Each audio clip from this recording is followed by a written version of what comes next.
मेरा नाम ज़ीशान आज़म है जी। कश्मीर बेकर्स एंड हताई शॉप का मैं ऑनर हूँ। हमारे बड़ों ने 1920 में इसका जो है ना फाउंडेशन रखी थी, तब इसका नाम कश्मीर पेस्ट्री शॉप था।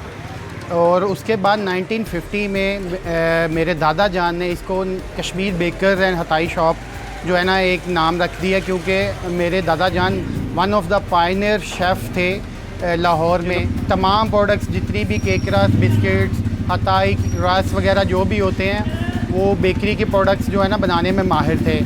ये जो कश्मीर बेकरी है ये इनसाइड अकबरी गेट चौखटा मुफ्ती बाकर में है। अकबरी गेट से भी इसका रास्ता आता है। पूरा एक पॉलिटिकल एक्टिविटी रही है इस शॉप में और इसके इर्द गिर्द में मोची गेट में, तो बहुत सारे शख्सियात यहाँ पे अदीब आते रहे हैं, यहाँ पे पॉलिटिकल लोग आते रहे हैं, जो उस वक्त के दौर के सीएम थे वो भी यहाँ पे आते रहे हैं, ब्यूरोक्रेट्स आते रहे हैं यहाँ पे और खुद बाय करके यहाँ से लेके जाते रहे हैं। प्रोडक्ट्स जो है ना फेमस हैं वो है बादाम हताई, केक रस और मक्खन बाकर हनी और खजूर बिस्किट से हताई, जो चूँकि ये बहुत फेमस होगी।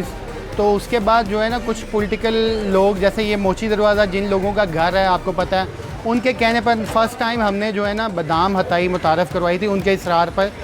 तो ये फ़र्स्ट टाइम उनकी फ़ैमिली को जो है ना ये हमने बादाम हताई डिलीवर की थी। उसके बाद जो है आहिस्ता आहिस्ता ये पूरे पंजाब में और पूरे पाकिस्तान में और पूरे वर्ल्ड में जो है ना फेमस हो गई थी। कराची में, ग्वादर में, पेशावर में, इस्लामाबाद में, लाहौर में लोग जो है ना कस्टमर्स इसको लाइक करते हैं और इसको ऑर्डर करते हैं। हम ऑनलाइन पूरे पाकिस्तान में डिलीवरी करते हैं इसको। मैंने जब से होश संभाला है इसी बेकरी से सामान ख़रीदा है और इसी से हम देखते आ रहे हैं। बादाम वाली हताई है ना, वो ईजाद इनकी है, इनकी ईजाद है, इनके दादा की ना ईजाद है वो बादाम वाली हताई। लेकिन बाद में कईयों ने बना ली, कईयों ने इसका बनाई है, लेकिन जो टेस्ट इनका है ना वो किसी और की बादाम वाली हताई में नहीं है।